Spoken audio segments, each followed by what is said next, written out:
Double, double, toil and trouble. Witches gather as cauldrons bubble. Ghouls and goblins, oh do creep.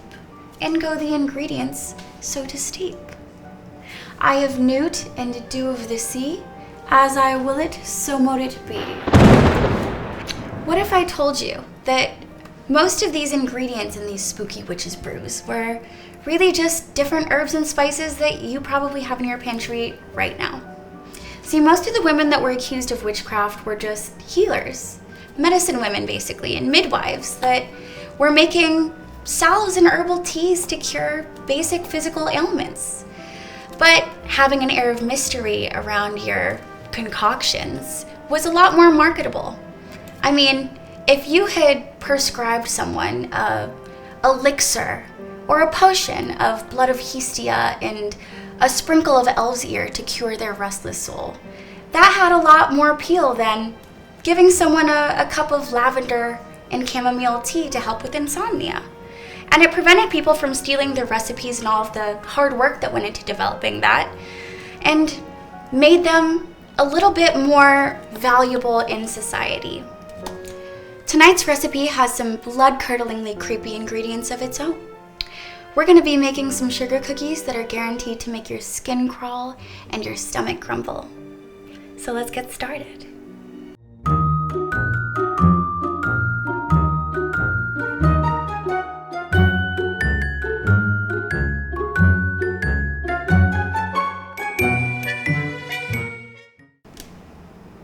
So for this, you'll need 2 dead man's eyes, 3 cups of powdered mummy, 1 cup of graveyard dust, 2 teaspoons of swamp water collected under a full moon during a storm. I can't keep this up. Okay, so what you'll actually need is 2 eggs, 3 cups of all-purpose flour, 1 cup of sugar, a stick and a half of softened butter or 3/4 cup, 1 teaspoon of salt, 1 teaspoon of baking powder, and 2 teaspoons of vanilla. Bonus points if you use the vanilla from our vanilla extract episode. So first things first, take your softened butter, and by softened, you want it still to have a little bit of resistance.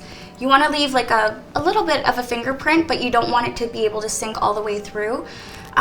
Usually people think that softened butter means completely soft, but when you do that, what happens is it doesn't have any integrity to be able to whip the air bubbles into it, which is what makes your baked goods light, fluffy, and tender. And that's the goal. So I highly suggest using a mixer for this. If you have just an electric mixer that's handheld, that's fine also. This is my handy dandy Delilah. I have had her for years now. She was a gift from my parents when I first started my little bakery business, and I have used her for all of my baking needs ever since. So she means a lot to me, and she has never let me down.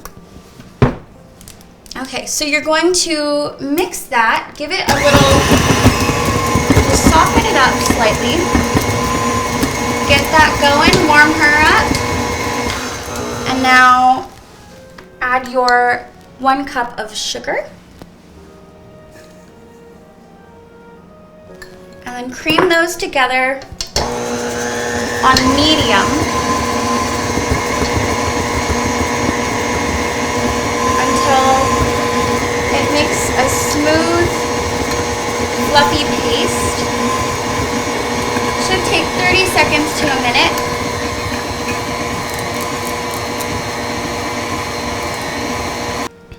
Okay, and then one by one, you're going to take your eggs and crack those in. Ooh, there we go. And again, just put it on medium.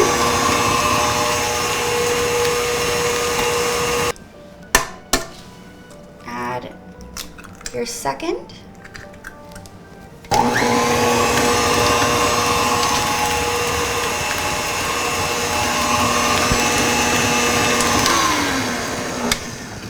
Now in goes the vanilla.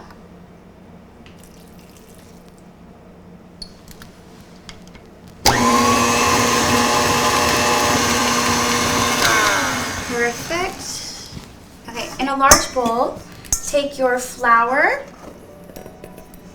and your tablespoon of salt and tablespoon of baking powder.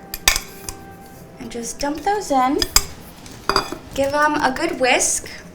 You do this just so that everything is going to be spread evenly throughout your mix. That way you don't get one big bite of salt. Might I add, I used unsalted butter. If you're to use salted butter, for example, which is totally fine, reduce your amount of salt to half a teaspoon. Now, cup by cup, take your flour and just start real slow so that you don't have like an explosion of flour that gets all over your hair and your eyelashes and all over your kitchen floor. And just mix it until there's no dry spots.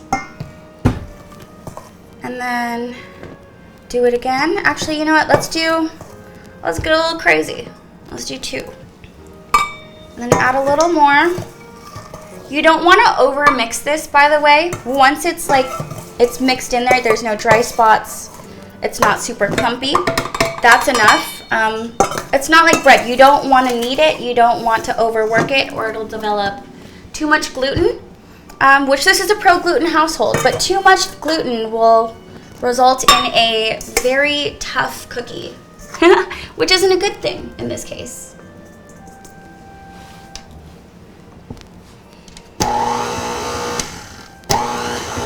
Whoop. There she goes. And then it might be a little scraggly at first. Do not fret, it'll all come together. And then, okay, so make sure to scrape down the sides, just because sometimes butter will get stuck there and then you'll get streaks of butter, which will melt in the oven, and then you get kind of an uneven cookie or a cookie that spreads a lot, and that's not great. There's sometimes some little dry bits at the bottom too. They're just sneaking by.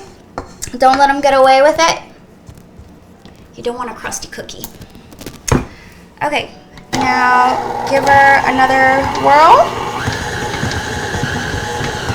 And that's perfect. Whoop. This next little hack is going to change your life and the way that you bake cookies forever. So, take a little roll of plastic wrap and just lay out one piece across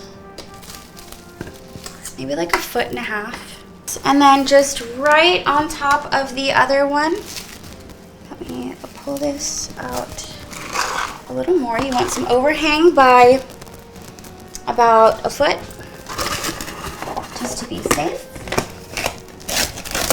So we'll crisscross there.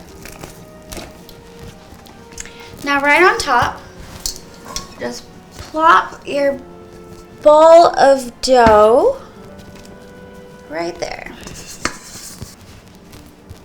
Now take one piece of your choosing. I usually go right with that top one. And then you can flatten this out with your hands, or I'll do just kind of a soft shape with my hands and then get it kind of squared off or kind of flattened. And then right over top with this piece, take your rolling pin like so and just give it a roll. So what this is gonna do, right, while your dough is soft, one, it'll get it nice and flat before you bake, so it'll save your arms a lot of work of rolling out a cold, firm dough. Two, it eliminates the need to add flour. If you work fast enough, once this is chilled, you won't have to sprinkle it with flour, which won't mess with the consistency of your dough. Sometimes, in my experience, I've rolled out some dough and it just got tougher and tougher. You know, when sometimes you have some scraps and you try to salvage it, each time ends up more and more tough because you're adding more flour, you're working the gluten more, and your dough is getting more dry.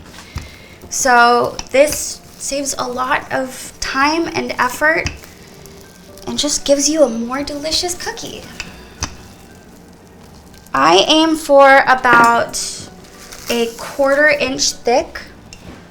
That still gives you a nice bite. It's still soft in the middle. It's the perfect cookie depth, if you ask me. The perfect sugar cookie depth.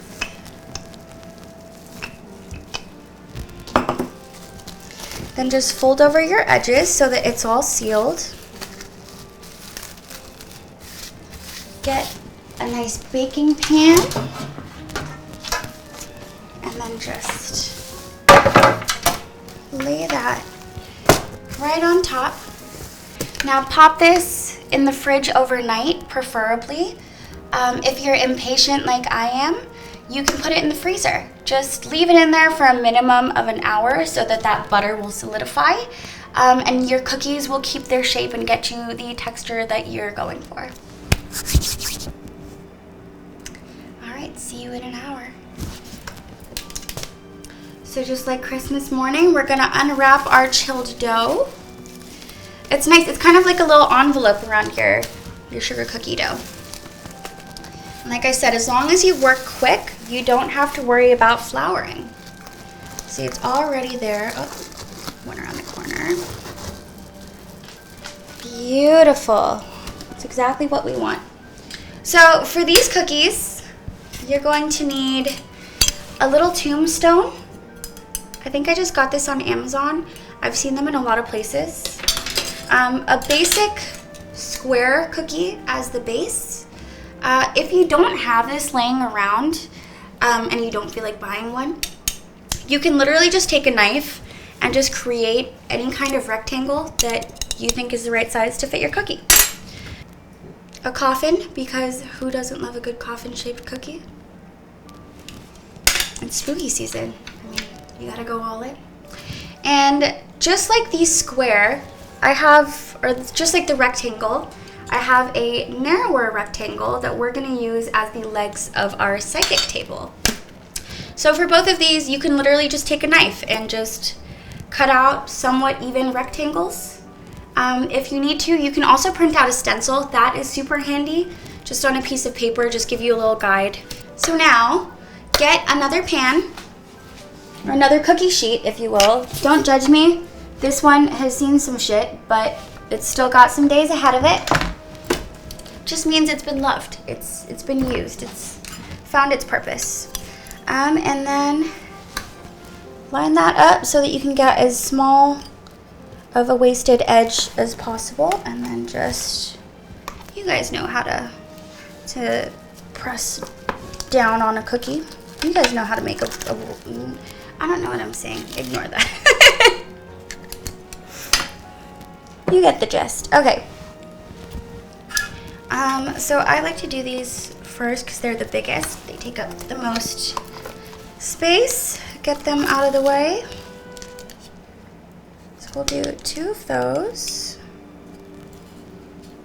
There we go. Just wiggle them loose.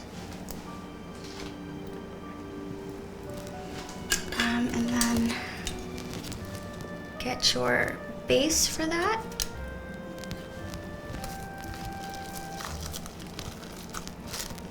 Pop it out right there on the sheet.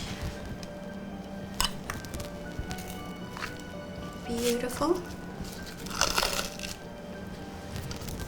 Your dough should be firm to touch. You shouldn't have to worry about it squishing around or getting stuck to your hands. That's a sign that your dough is not ready at all. Okay, so while we're doing the squares, I'm gonna do the tables also because they're gonna be the same shape.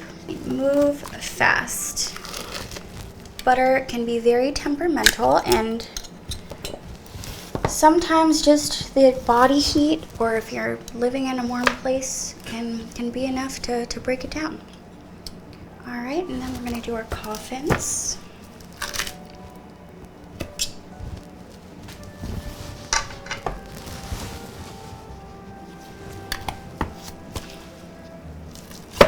Oops, that's not ideal. So if this happens, let's say your butter is starting to soften, just give it a little push. That's another really nice thing about the plastic wrap. Pop those bad boys out. Keep it moving. And then, okay, so these are going to serve as the legs of our table.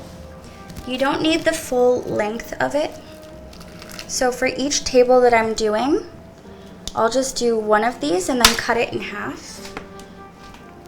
So just give them a little space. Make sure they have maybe 3/4 of an inch at least from each other. They shouldn't spread much. Ideally, they won't spread much. But just to be safe, it never hurts. If you have the room, use it. Okay, so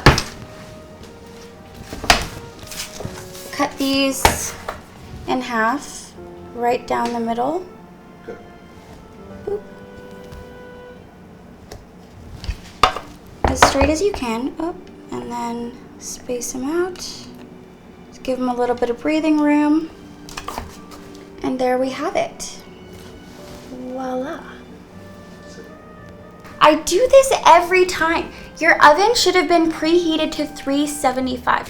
So we're gonna do that real quick. Because my oven isn't ready and I don't want these to get warm, I'm gonna pop them in the freezer for just a flash while that heats up. You can take these scraps and roll them back up. Just give it a nice fold. Kind of squish it all together. So now that our oven is hot and our cookies are still cool and firm, let's get them in there.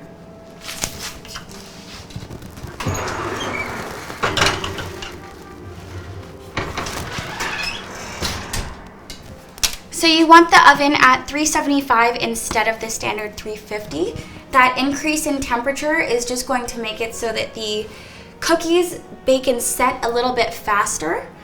Keeping that shape and not letting the butter melt out too much while still leaving the middle nice and tender and not too dry. You want them in there for between 7 and 10 minutes, depending on the size of your cookies. You want them set around the edge. You don't want them browning. So just keep an eye on it at about that 7-minute mark. And as soon as you see that it's set and they look firm and dry on top, like there's no little darker wet spots, then go ahead and take them out. They'll firm up as they cool also. And here they are. We don't need a close-up of my oven. It's nothing too pretty. Okay, so this is what you want. Your cookies should be dry and set. They should be baked but not browning. Browning means you've gone a little bit too far. You just want it to still be nice and pillowy. You want them to have that structural integrity and that nice clean, crisp shape like we have here, but without it being tough or too hard of a cookie, you know? And while these cool, let's get started on our icings, shall we? So for our icing, you're going to need 4 cups of powdered sugar, confectioner's sugar, icing sugar, whatever you want to call it, 3 tablespoons of meringue powder, which is basically powdered egg whites mixed with some kind of cornstarch or stabilizer that's going to help your icing hold shape and dry, which is going to create that really nice like crack, you know, so it's not just a mushy icing. That's what helps it set. You can do this with actual egg whites, but in my opinion, it's just a lot more convenient and a lot more consistent of a result with the meringue powder. And you can find that at most grocery stores or online very, very easily. All of your different food colorings. So today we're using black, red, and green. And then some almond extract. If you're not a fan of almond flavor, you can also use vanilla or anything of your choosing. Feel free to get a little freaky with that, you know? And now we have all of our fancy little things. So here are our couplers. Those are going to help you change icing tips. You can skip that or opt out if you're just doing something simpler with your design. But that's really nice, especially if you're going to be making different shapes. We have our icing tips. So you want a small round one. You want a little bit of a larger one if you're making candles or a little bit wider of shapes. And our star tip. I have a couple different ones, but a small star tip is great for piping those roses or textures. little swirls here or there. And then we have our fake grass or moss, which I just made with dried shredded coconut, a little bit of green and black food coloring, and a pinch of water to thin that out. And then our sanding sugar, ooh, that's a runaway. Our sanding sugar, which I have in black because why not? And then here we have our, I think they're called droges. It's just a sprinkle. I've been using these for years on my cakes, but I looked at it and I was like, you know what? That would be a perfect crystal ball. I can practically see my future in it. All it needed was a little bit of a base. So that's what we're gonna do. To activate meringue powder and get it frisky, you're going to put that in your mixing bowl.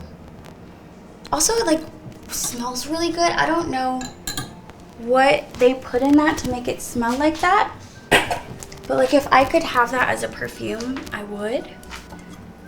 8 tablespoons of water to start. By the end of this, you're gonna need at least 10 to 13, depending on what you're using it for. I lost count. Was that 4? 4? We're gonna say 4. 5, 6, 7, 8. This is also something you're just going to have to kind of eyeball, because there are a few factors. Like if you whip it a little bit extra and there's more air in it, it's going to be a little bit more dry and thicker. So you just adjust that with water as needed. So get that going on high and let it get nice and foamy.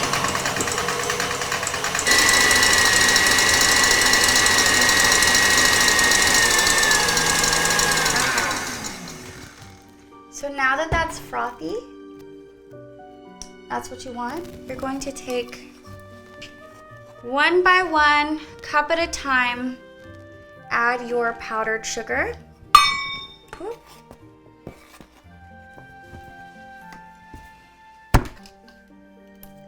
It's not a party unless you're covered in powdered sugar, is it?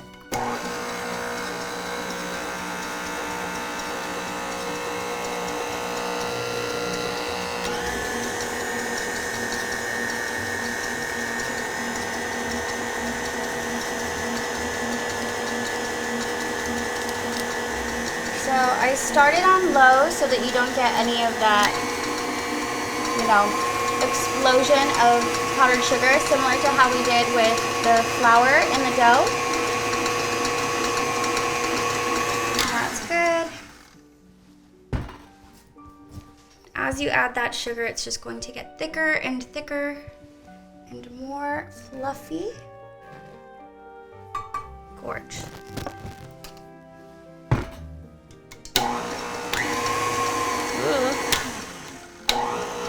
I got overconfident.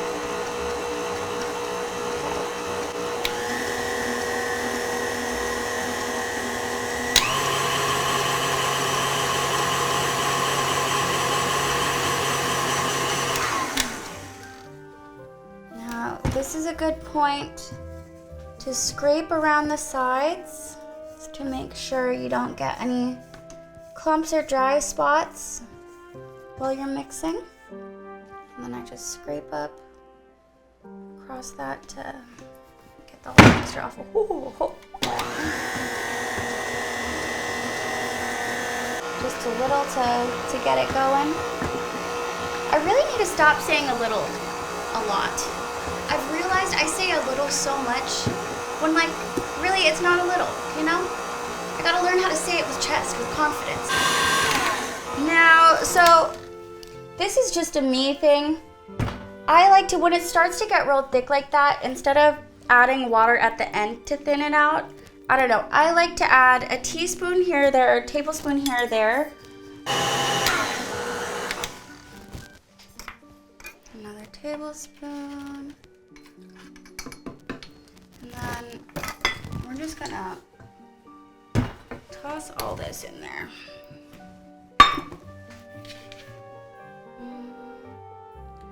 Carefully. I'm gonna make a mess. That's fine. Okay. So. Gonna make me sneeze.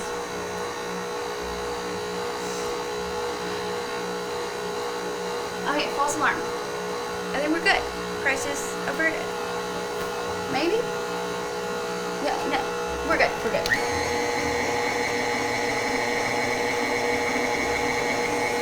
Alright, again, she's looking thick. Let's give it a little something. I gotta make a little. I gotta quit.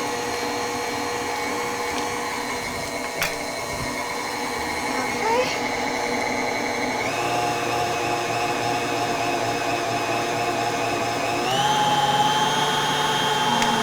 Kick it into high gear, baby. Let's go.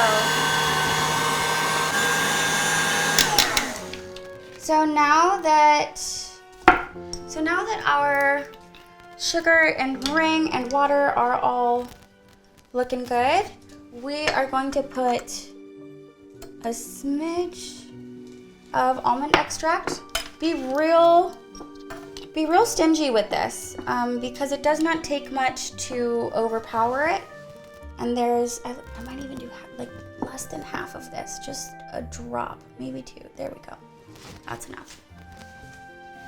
And that'll impart a whole lot of flavor. There's a fine line between a delicious almond cookie and tasting like soap. Yeah, so walk that line with caution. Okay, so we're doing 4 colors today. So we're gonna use 4 bowls.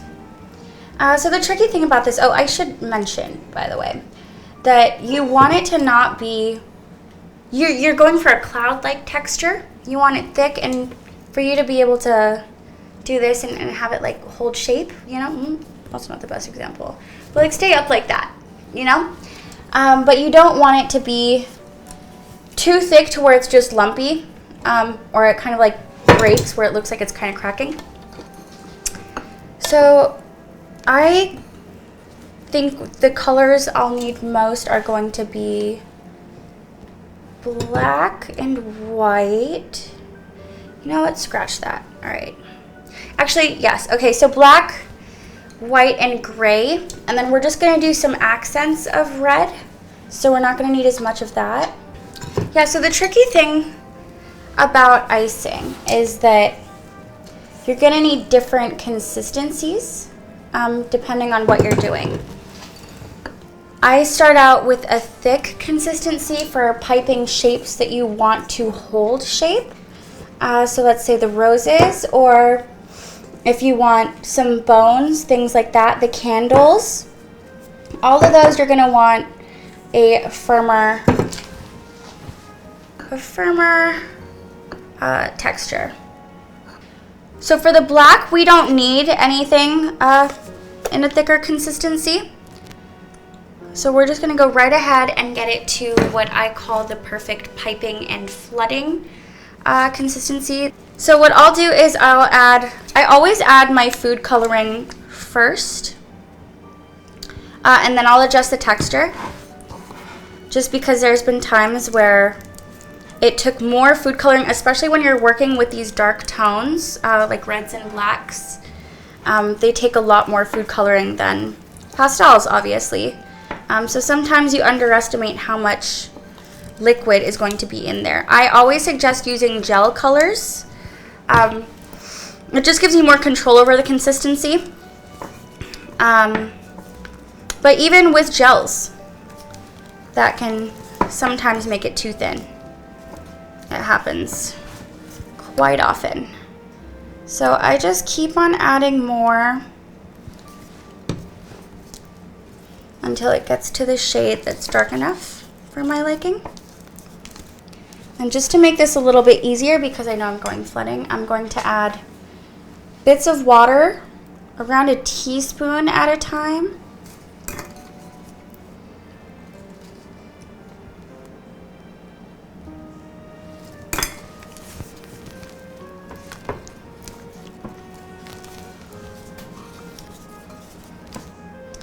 So I go for a consistency that will fall back into itself in about 10 to 15 seconds. You can see it just melting back into the bottom of that. That's what you want. So to prevent these from developing a crust while we work with all of our other icings, you're just going to cover that with a wet paper towel, and that's going to keep some moisture on there, and it won't dry out. So I have a little cheat that I do sometimes. I'll take a scoop of the black, just like so. Also, the black food coloring will stain everything, so do be warned. And then I just mix it into the white.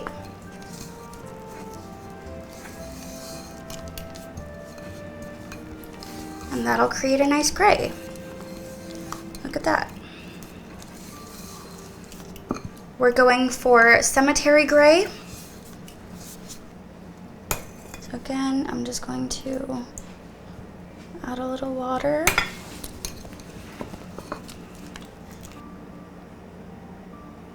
There we go. So for our white icing, we're going to use this to make our ghosts and our candles and our skulls. So we don't want it quite this firm. I made it a little bit too dry. So you just add the tiniest, like 1 drop of water, and mix that in just to see where we're at.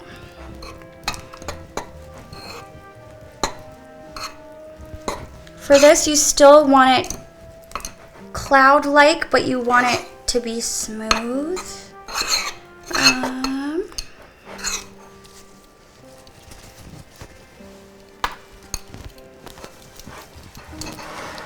And for the red, last but not least,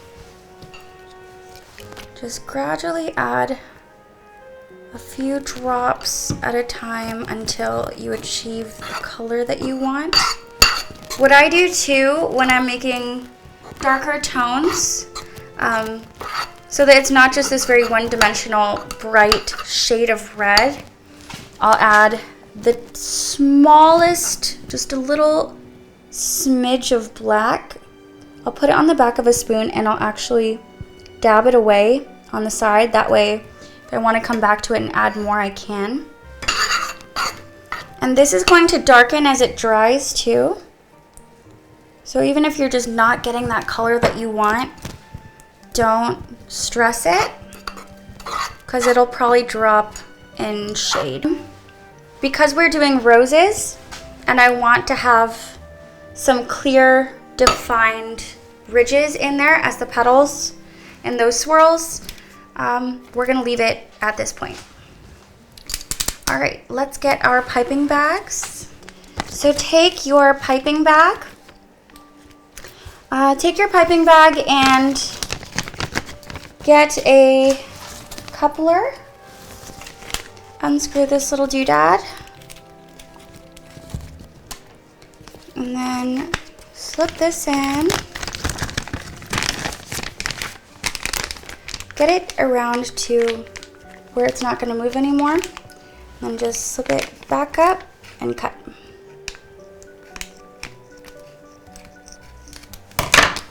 Doesn't have to be perfect, but ideally you want it to line up with where your plastic coupler ends.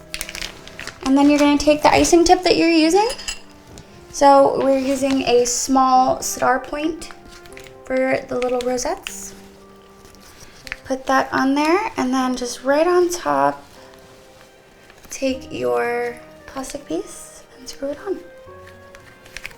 Look how easy. And then you can change this out as needed. So another thing, what we're about to do, I'm only going to take part of this because we're going to use the remaining bit of icing. Oh, sorry, I should show you what I did right there. So I twist these. It's just like instinct at this point. I twist these and then I'll tuck it under like so. That way, when you're filling it with icing, it doesn't all come leaking out the bottom. Trick of the trade. And then I slide the ends just over a wide mouth cup, and that will help give you something that you can use to slide your icing off with, like that. So we're gonna leave some in here because I'm gonna use the rest of that for flooding. We're gonna water that down and make it thinner. So we're gonna take all that icing and just pull it down to the bottom. For your roses, just get a nice firm grip, do a little twist, and then I start with a star, and then I just drag it around in a tight circle. Look at that, how pretty. It's gorgeous. And then I do the same. And the cool thing about these is that you're basically making sprinkles. So you can let these dry and then use them anytime you want. They don't really go bad. Sometimes they might change color, but that's not the end of the world. They're still completely edible. Don't buy the ones at the store. They charge an arm and a leg for a tiny pack of these little piped accents, when you can make an entire tray of them for like $2. And then I'll just do little stars too, and I'll use those as the rosebuds. That's what I did on our beautiful cookie house here. For the ghosts, I'll just do a little ball here, and then I kind of drag it down. And do different shapes. I like to switch it up, give them their own personalities. See right there, that little peak is starting to disappear. That's a good thing. That means we reached the right consistency. You don't want lumps, you don't want a whole bunch of ridges. So I'll make this one have some arms. Make him a little cutie pie.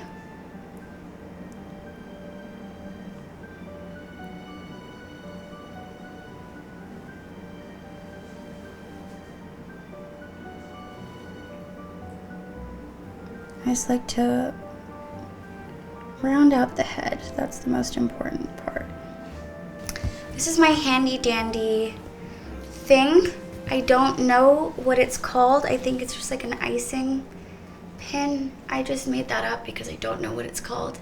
But I will find the name of it and I will put it in the description because it is so handy. Anytime you have a little bump there, just from where the icing left off, I'll just drag it along and it'll fall right back in. Now, sometimes I wait till they're dry, sometimes I don't.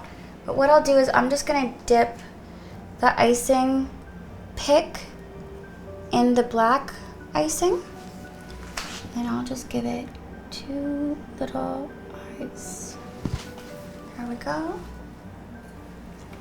Look, suddenly it's adorable.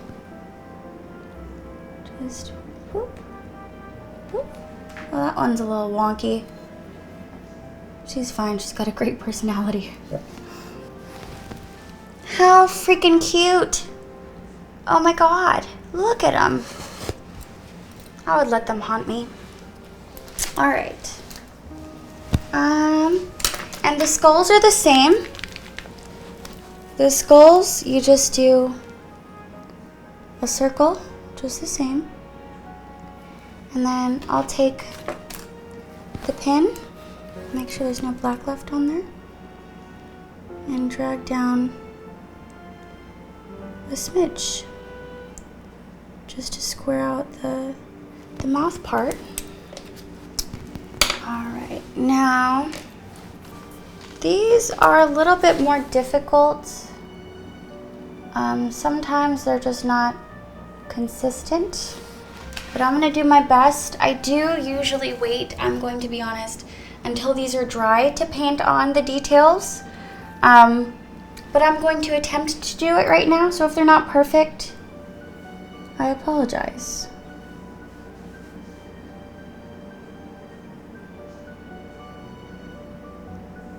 So you just do a little face, and then I drag the mouth. So 2 dots, 2 smaller dots, and then a little zigzag mouth. As for the candles, so what I will do is I just pipe out a round tube in as straight of a line as I can. And go back in and pinch so it gets thicker, and then drag it out, just like that.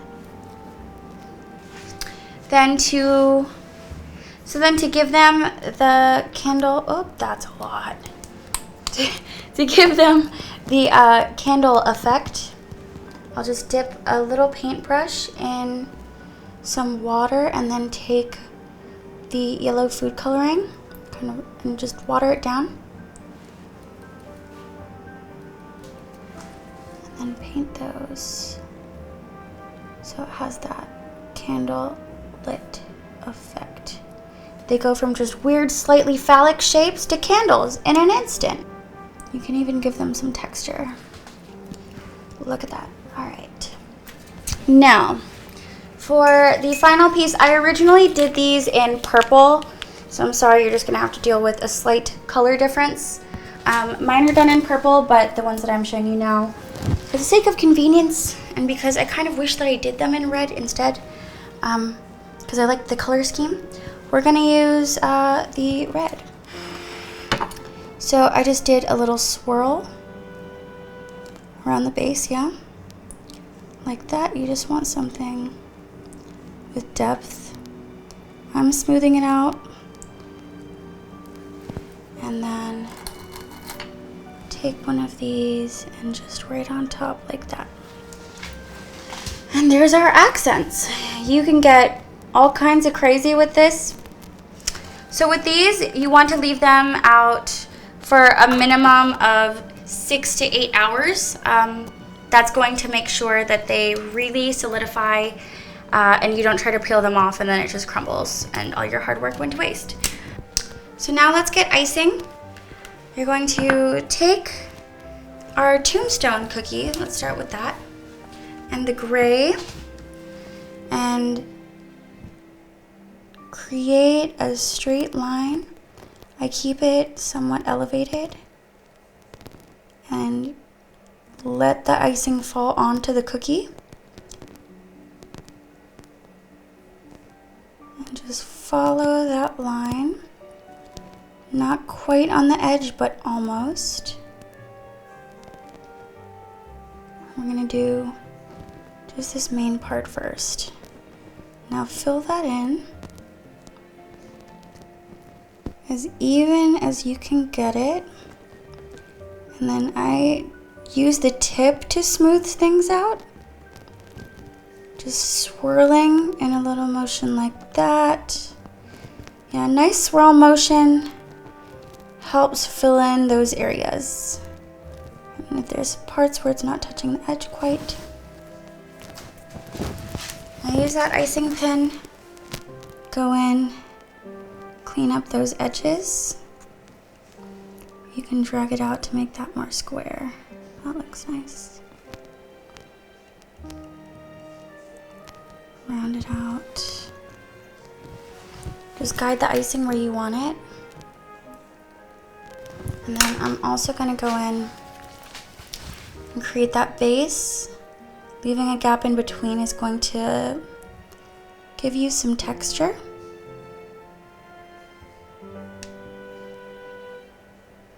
So you have like a tiered effect with these different parts of the tombstone. All right. Now let that dry for a minute. And we're going to make the base of that. By the way, I skipped over this part. I just put these icings in bags. They're the same ones in our bowls. And I use a rubber band just to secure the end. That way, if you get a little too handsy, the icing doesn't overflow on the top, because that has happened to me too many times. So same thing. Let's try and get it in a straight line if possible.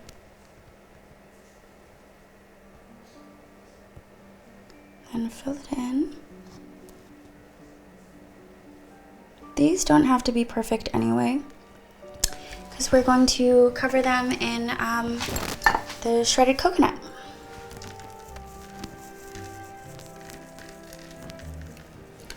All right, on to our psychic's table. This is my favorite cookie I've ever come up with.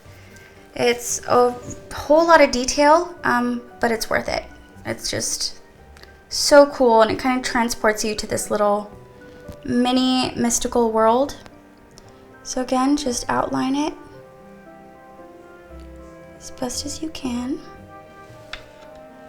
Okay, now on to our coffins. We're gonna go ahead and just do the same thing, try and get those lines as straight as possible.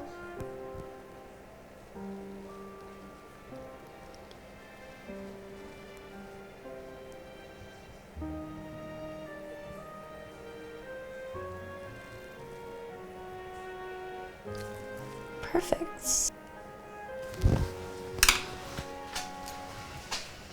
Okay, so we have those beautiful edges.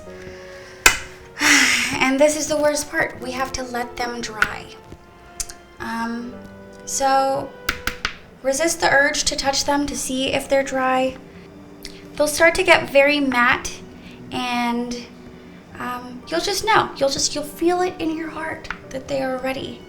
And until then, let them be. So now for the fun part, we have cookies with icing that has fully set and dried, and we get to decorate them. So here I have all of my icing transfers that I have already made.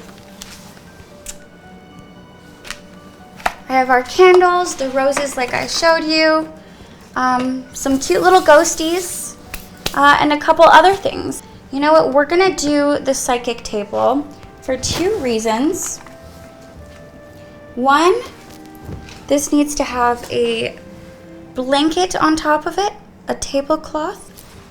Okay, so we're gonna take the red and create that tablecloth that really levels this up. Just go all the way across and then fill it in.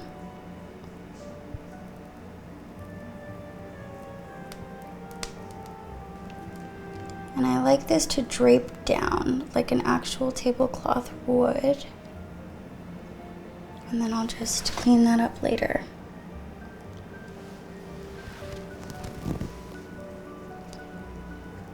Oh, I am wearing down for the night, I'll tell you guys.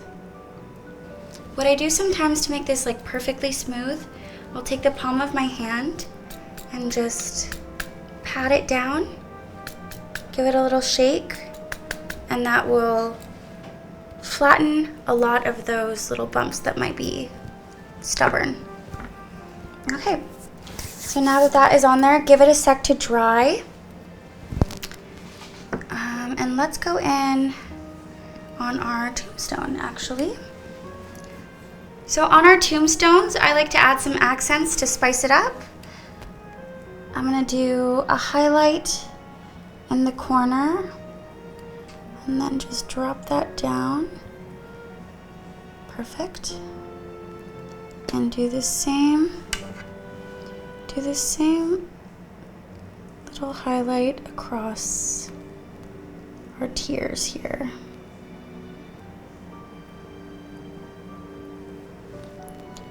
I'll sometimes do a corner.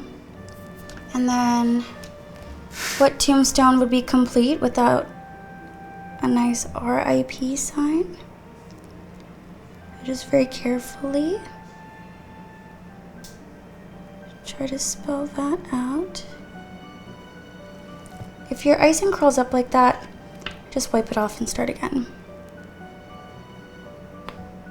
Oh, that's okay. Smooth that out.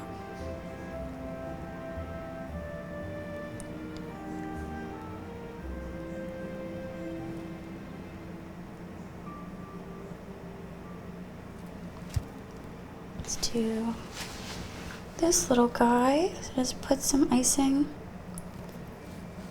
on the parts that you know are going to be touching. That tombstone, I like to do, I like to have them hang off the side. I just think it gives it a little more 3-dimension. It gives it more shape, more life. Oh.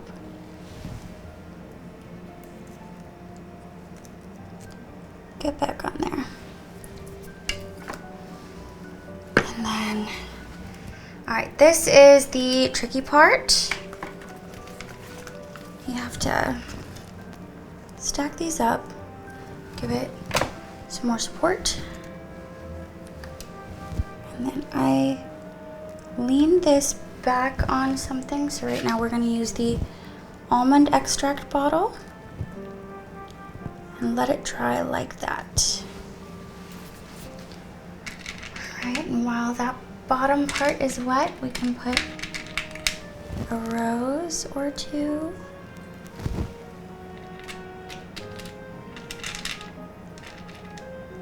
I have pink ones that I made before. Put a couple of those on there.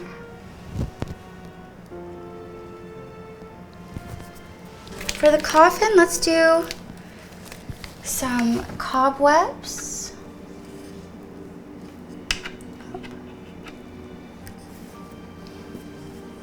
For the coffin, let's do some cobwebs.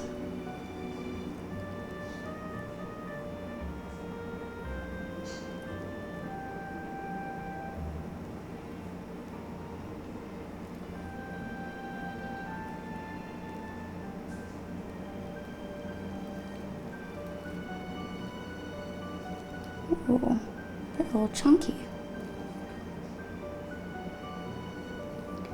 I'm gonna extend that out, make it look slightly more defined.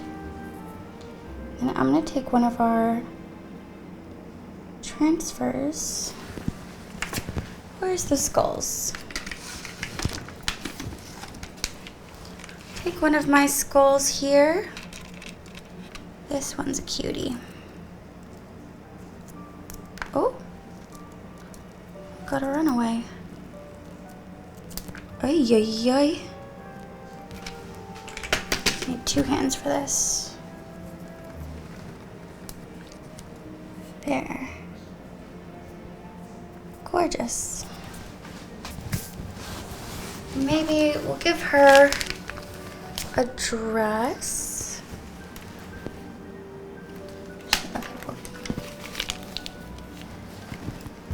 First, give her a neck. Gal's gotta have a neck, right? Need some collarbones. Now,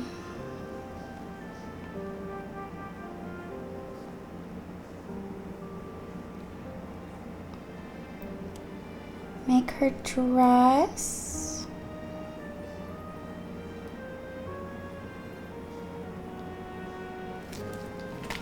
Give her some arms.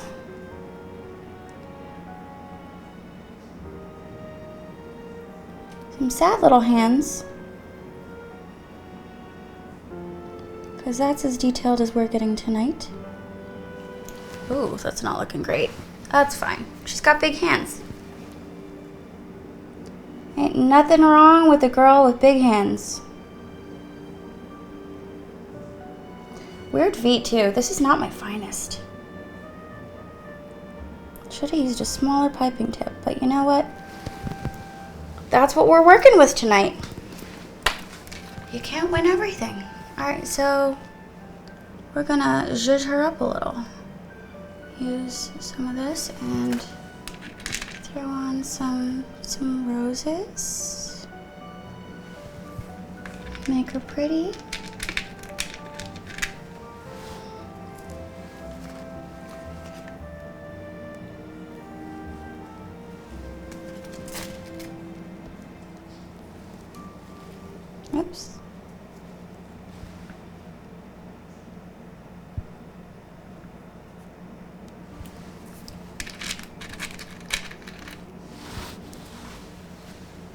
Now you can do leaves also. That's a nice touch. I didn't because I'm lazy, but if you have the time to, I mean, why not, right?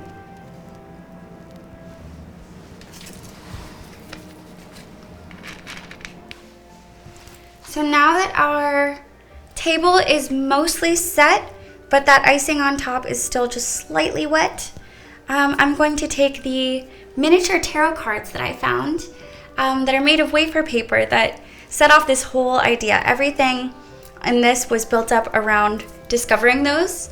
If you want to be safe, if you're not going to eat these for a day or so, just to avoid that moisture, what you can do is use corn syrup to secure these. I actually suggest that more than what I'm doing. I just don't have any on hand, but that will prevent these from falling apart because they are very, very fragile and moisture does have an effect on them. So with that, you would just brush it on the back of them in a really light coat. Oh. Close call.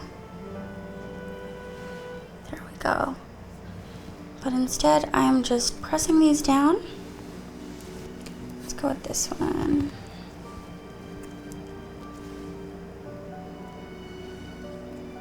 How cute is that? Oh, very carefully. Okay.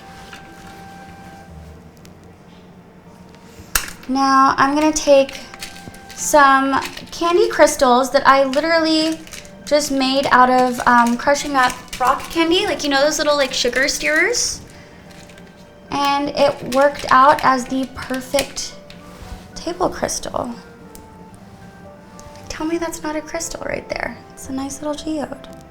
So I'm gonna cover up that hole that we have. Then I'm gonna do another beautiful pink one up here in this corner. And then I'm gonna glue down some candles. Use this white as a base, just to give it glue to stand on. And then we'll do maybe a shorter one to add some variation. Create a tower of them.